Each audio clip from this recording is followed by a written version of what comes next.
మీకు ఎన్ని ఏళ్ళమ్మా? నాకు 101. 101. 101 ఇలా చేయబట్టి 24 ఏళ్ళు ఇలా చేయబట్టి నేను. కాదు మరి నీకంటే చిన్నోడే శ్రీశైలం అన్న. నాకంటే చిన్నోడే మనవడు. నాకంటే చిన్నోడు ఆయన మనవడే. నీ మనమడు? నా మనవడే. మరి మీ మనమడు వస్తాడు కాదు గెలుస్తాడు. మీ మనమడిని మనమడు కొడుకుని రౌడీలు అంటుర్రు. ఎట్లా అంటే అనొద్దు అనొద్దు. వాళ్ళు అంటారంటే కేటీఆర్ సుధీర్ రెడ్డి అని ఎమ్మెల్యే, ఎల్బీ నగర్ ఎమ్మెల్యే, చిన్న శ్రీశైలం యాదవ్ రౌడీ, వాళ్ళ కొడుకులు రౌడీలు అని అంటుండమ్మా. నువ్వు పెద్ద మనిషివి, రేణుకెళ్ళమ్మ సాక్షిగా నిజం చెప్పమ్మా. నేనే చెప్తాను. రేణుకెళ్ళమ్మ సాక్షిగా చెప్పు. కాడు ఎల్లమ్మ సాక్షిగా. నేను ఆమెనే సేవకురాలి. నువ్వు సేవకురాలు? నేను సేవకురాలి. ఏం పేరు మీ పేరు? నా పేరు అండాలు. అండాలమ్మ. రేణుకెళ్ళమ్మ సాక్షిగా చిన్న శ్రీశైలం యాదవ్ అన్న మంచోడు. మంచోడు. ఎవరిని బెదిరియలే? ఏం బెదిరియలే.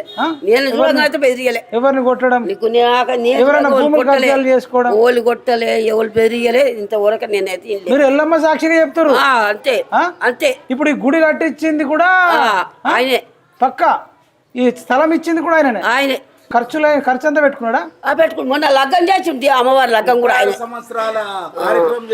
లగ్గం చేసాడు. 36 ఏళ్ల కింద నిలిపిన అమ్మవారికి లగ్గం చేసిండు. పండుగ వైభోగంగా చేసిండు. అంతేనా? 5,000 మంది